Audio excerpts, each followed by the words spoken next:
A continuación, entonces vamos a explicar las generalidades de la prueba. Iniciaremos con una historia breve, luego el contexto cultural en el cual se dio. Seguido a esto, vamos a ver los ámbitos de aplicación, que es muy importante, la división de la prueba y finalmente los materiales. Entonces, iniciamos con la historia. Tenemos que tener presentes que el MMPI ha tenido varias versiones y varias modificaciones. Los iniciadores o quienes empezaron a realizar la prueba fueron Star Hathaway y John McKenna. Esta se inició a finales de los años 30. Todo esto se dio porque necesitaban saber qué patologías psiquiátricas tenían en ese tiempo, en ese momento, al finalizar la Primera Guerra Mundial. De aquí partió las primeras pruebas que nos daban como resultado patologías. Todos esos autorreportes se hicieron necesarios para verificar qué patologías empezaron a sufrir las personas que fueron a la Primera y a la Segunda Guerra Mundial. De aquí, este es el contexto inicial de esta prueba. Ellos dos fueron psicólogos reconocidos en Estados Unidos e iniciaron realizando las pruebas en un psiquiátrico, en un hospital psiquiátrico. ¿Qué hicieron ellos? Dividieron el grupo en dos, los sanos y los que sufrían de algún tipo de patología. Los que sufrían de algún tipo de patología les hicieron las mismas pruebas con los mismos reactivos. Ahí se dieron cuenta cómo las personas sanas y las que tenían una patología se hacía la diferencia y podían lograr con una sola pregunta identificar cierto tipo de características de personas con una patología específica.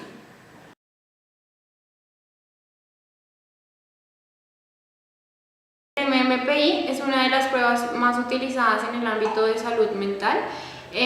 No estamos enfocados en la primera versión. Fue diseñada para establecer patrones de personalidad e identificar psicopatologías. Evalúa distintos rasgos de personalidad y los trastornos emocionales.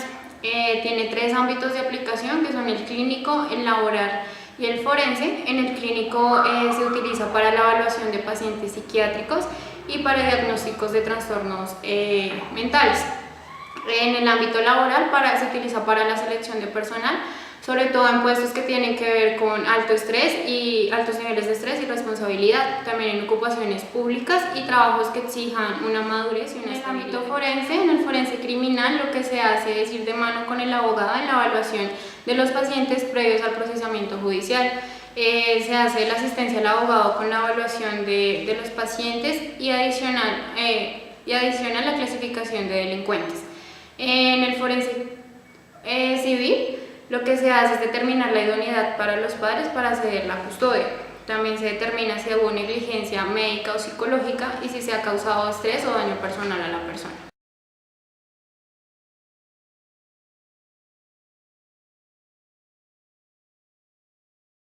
Bueno, lo que vamos a hacer ahora es que vamos a explicar los materiales que vienen en la prueba de MMPI, los cuales son, pues, principalmente tiene dos manuales, un manual de aplicación y hay otro manual de interpretación. Entonces, pues, tenemos que tener conocimiento previo de estos antes de aplicar la prueba. Luego vamos a tener el cuadernillo donde va a estar las preguntas que como tal va a responder el participante, y también vamos a tener un cuadernillo de las respuestas, por lo que él va a tener simultáneamente las preguntas y por otro lado va a tener las respuestas, que es una hoja entera. Luego vamos a tener tres perfiles que son como unas regletas o unas planillas donde de una u otra manera vamos a calificar pues las respuestas que dio el participante. Nosotros habíamos mencionado que habían tres tipos de escalas: una escala de validez, una escala de contenido y una escala suplementaria, ¿sí? Que de una u otra manera en esto se basa toda la prueba. En primer lugar está la escala de validez, que está dividida a su vez en tres subgrupos, que es la L, que significa mentira, la F, que significa incoherencia, y la K, que significa correlación. Entonces, en primera instancia, lo que nosotros tenemos que medir una vez la persona responda o vayamos a calificar la prueba es esta escala? Pues es la escala que nos da o nos dice si la prueba está correcta o no, o si por el contrario la persona voluntaria no ha respondido de manera sincera o ha habido un sesgo durante la prueba. También una vez medimos esto, vamos a realizar la medición de las escalas clínicas. Las escalas clínicas son 10, las cuales las vamos a explicar en la interpretación durante la clase. También hay otras escalas de contenido o suplementarias que son ya un poco más específicas de la personalidad, las cuales son 15. Como les dije anteriormente, se van a explicar durante la interpretación de la prueba. Bueno, ya explicado esto, ahora lo último que vamos a realizar es la medición de la confiabilidad y la validez de la prueba. La manera en cómo podemos medir la confiabilidad de la prueba es realizando una prueba de test-retest, pues que como ya lo vimos en clase es aplicar una prueba, una primera prueba y luego compararlo con una segunda y mirar la correlación que hay entre las dos. O también podemos hacer división entre mitades, pues dependiendo de lo que nosotros queramos realizar para poder definir la validez de la prueba. Y para la validez lo que tenemos que realizar es una validez de contenido, de constructo, que es como que tenemos que iniciar en eso para saber si la primera aplicación es coherente. Luego de realizar esta validez de contenido de criterio, lo que podemos realizar es una validez predictiva, que es mirar si podemos predecir la conducta de la persona que realizó la prueba.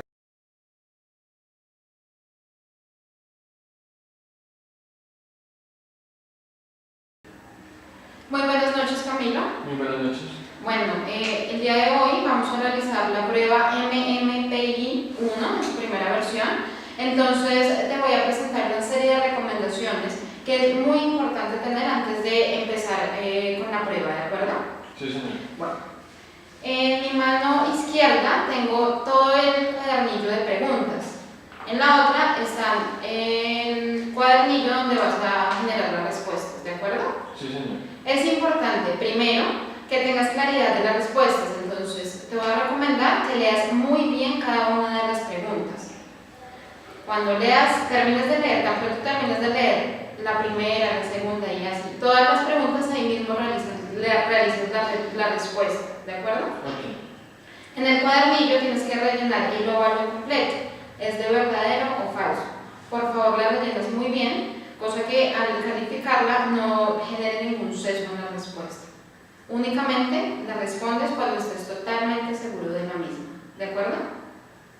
Okay. Es necesario que tengas presente que la prueba se tiene que realizar continuamente, es decir, que no puedes parar.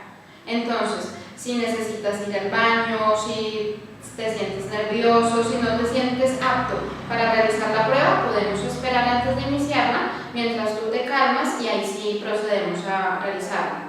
¿Te sientes tranquilo? ¿Estás bien para realizar la prueba? Sí, señor.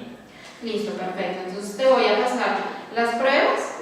Acá tengo el lápiz junto con el borrador. ¿Listo?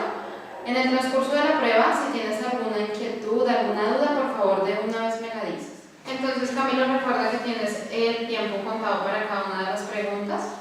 Por favor, cualquier duda o inquietud que se te presente durante las mismas me avisas, cosa que yo te pueda corregir y te pueda dar la información, ¿de acuerdo? Sí, señor. Listo, es importante entonces no te saltes ninguna pregunta. Por favor, revisa y ya iniciamos con la prueba.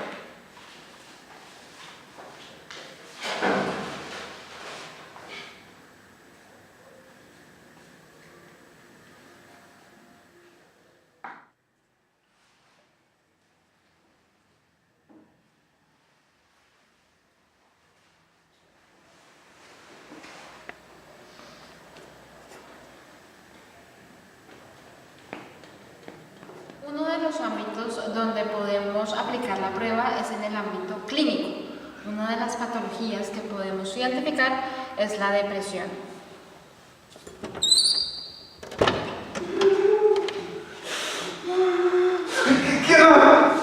¡Quieto! ¡Que se vaya! ¡Maldita vida!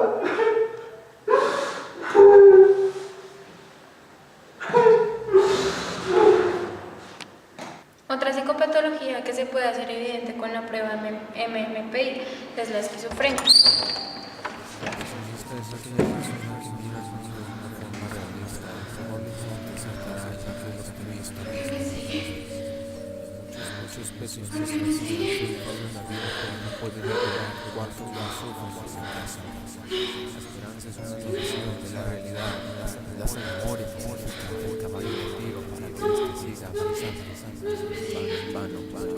Para que tengamos mayor claridad, otra de las psicopatologías que podemos ver identificadas es la histeria.